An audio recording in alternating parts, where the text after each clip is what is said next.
The year 1915 came in with sleet and mud. In the brief pause of winter, the motionless armies of both sides waited. The British government surveyed the ruin of the war's early hopes and took stock of the future. Grave doubts now replaced the first bright optimism. Powerful minds applied themselves to strategy and tactics. Was the deadlock of the Western Front permanent? Could it be broken?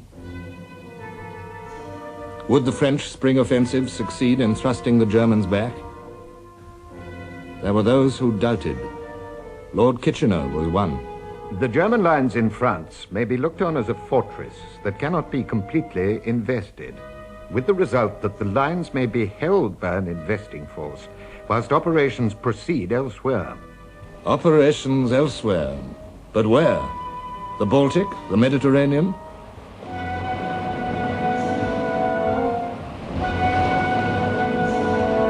In the first days of August 1914, the German cruiser Breslau and the new fast battle cruiser Goeben had been in the Mediterranean. 16 British warships closed in on them. To escape capture, the German vessels raced towards Turkey, a neutral state, but a neutral with pro-German sympathies. Germany offered the two ships to the Turkish Navy. Their commander became a Turkish admiral. Already the chief of staff of Turkey's army was a German, with another German general in charge of training. Under a figurehead sultan, Turkey was ruled by Enver Pasha. His power was absolute, but dependent on German support. His ambitions were grandiose. In October 1914, Enver Pasha had permitted the Goeben and the Breslau to enter the Black Sea, to shell Russian ports and sink every ship in their path.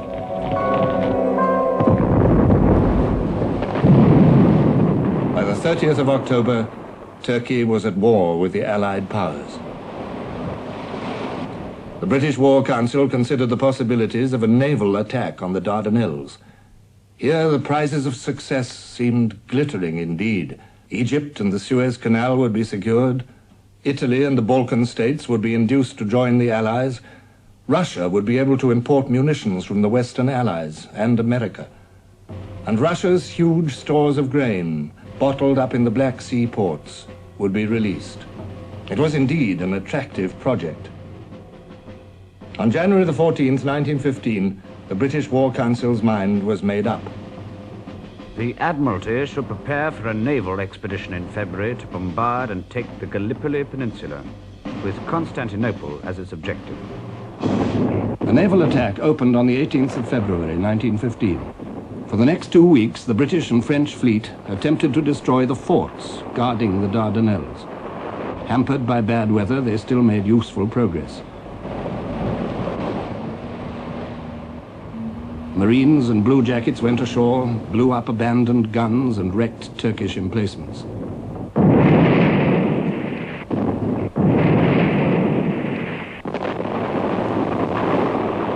They met only light opposition. The task seemed easy. The greatest satisfaction was expressed at the Admiralty, and I found myself in these days surrounded by smiling faces. Unexpected difficulties now arose. Forts, apparently silenced, came to life again.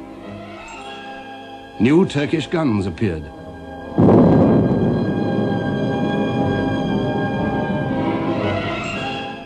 Minefields impeded the Allied battleships. The unarmed trawlers trying to sweep the mines were driven off by gunfire. Doubts about the Navy's ability to finish the job alone began to grow. In London, Lord Fisher, First Sea Lord, said, "The Dardanelles, futile without soldiers. Someone will have to land at Gallipoli some time or other." But where were the soldiers to be found? Lord Kitchener, weighing the demands of the Western Front, faced a difficult decision. There were troops in Egypt, the Anzacs, the Australian and New Zealand Army Corps, Indians, British territorials. Half-trained, ill-equipped, they were not yet an army. Something more had to be added, a regular division. There was only one left, the 29th, and it was already promised to the Western Front. Reluctantly, Kitchener agreed to release the 29th to Gallipoli. The French government also offered a division. That made 70,000 men ready for action. As Commander-in-Chief, Kitchener appointed his friend Sir Ian Hamilton, a general of great distinction, for whom the war had not yet found a role. Kitchener told him, "We are sending a military force to support the fleet now at the Dardanelles, and you are to have command. If the fleet gets through, Constantinople will fall of itself, and you will have won not a battle, but the war." On the 18th of March, Hamilton watched the Navy deliver its final assault on the Narrows, the strip of water 8 miles long, sometimes less than a mile wide, which was the gateway to Constantinople.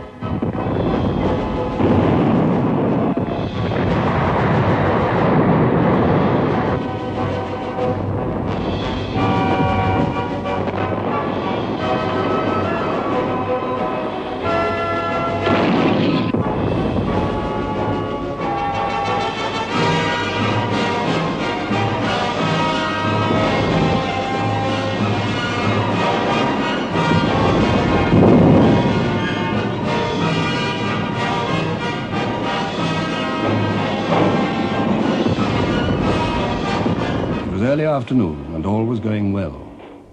Suddenly, the French battleship Bouvet blew up with an immense explosion and vanished within 2 minutes, taking with her nearly 700 men. By the end of the day, 3 Allied battleships had gone down.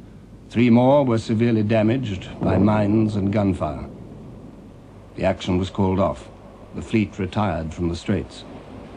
The Turkish gunners, down to their last few rounds of ammunition, waited for the fleet to return.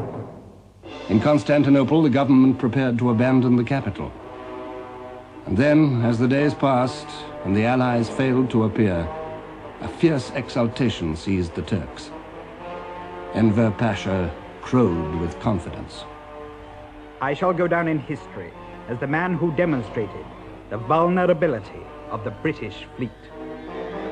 Now Turkish blood was up, and the Turks turned in a fury of revenge on the aliens in their midst, the Armenians. There were 2 million Armenians in Turkey, Christians in a Muslim country. Christians, furthermore, whose homeland lay partly in Turkey, partly in Russia.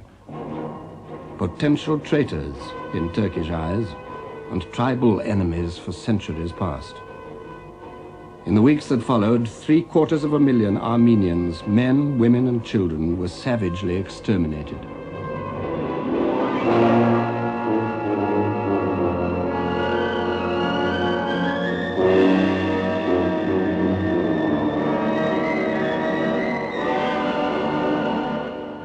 Said Turkish Minister Talat Bay, "The place we have sent them to is nowhere.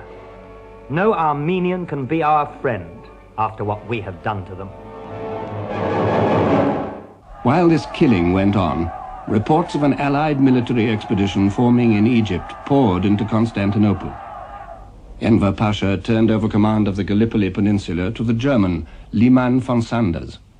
Von Sanders had 6 Turkish divisions, not enough to cover the whole coastline of the Dardanelles, but he placed them cleverly to concentrate against any dangerous landing.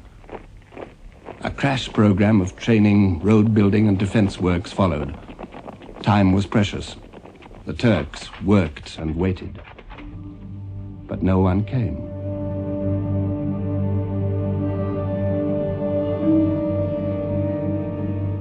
Back in Egypt, the new expeditionary force struggled against disorganization and muddle. Everything had to be improvised.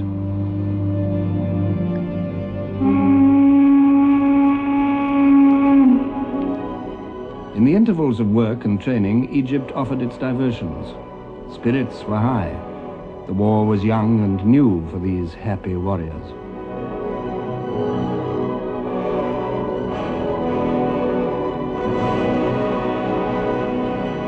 Hamilton decided to confront von Sanders with 6 simultaneous landings. At the same time, 2 diversions would add to the Turks' confusion. The French would land on the Asiatic shore and then withdraw.